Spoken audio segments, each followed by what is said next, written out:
What's going on, guys? Welcome back to another Pro Clubs video where we are looking at CDM builds this time. Our world-class CDM Joe has given us his pro to have a look at. Let's take a look at some highlights from our QPR esports series to see how he plays. Well done, Joe. Well done, Joe. Oh. Tried a lot, lads. Well done, Joe. Joe. Ooh, good cross, unlucky. Big header. Boys.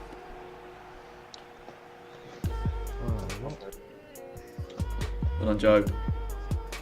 I'm in.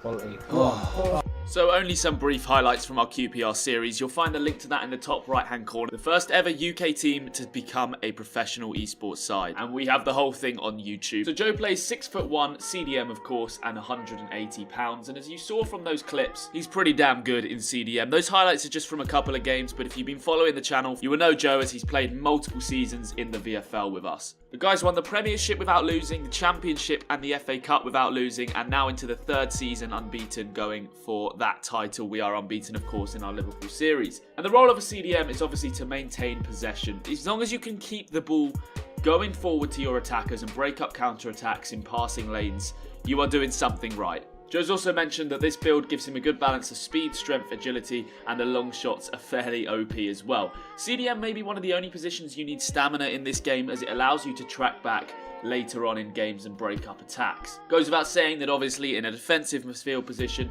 you're going to want most of the defending traits, if not all of them on, and Joe has gone with the latter. Now, of course, being in midfield, and once you do make those interceptions, you're going to want to be able to get out of tight situations. So he's got all of the dribbling traits on and selected as well. You've got 110 skill points to choose from. And of course, in CDM, don't have to make any real sacrifices, at least compared to striker, just because everything that is essential to you, you can afford, and then the rest, in my opinion, are just kind of trimming. So you'll see the passing wise, he's got every passing trait selected as well, except for crossing, and that really is positioning wise. You do not want to be in crossing positions as a CDM or anywhere near the box. In fact, I would suggest staying about 10 yards behind the opposition's box towards your own goal, and anywhere deeper than that is obviously welcomed as well. The long shots he's got on, as he said, they are OP. You can see 92, nearly 93 long shots. So if you do pick up the ball from deep and your team needs a goal, you've got the ability to pull that trigger, and of course you need all of the speed traits as well. So if you want to go ahead and copy this build, as always, go ahead and do that. This is just an indicator for some of you guys who have been asking about what the best CDM build is.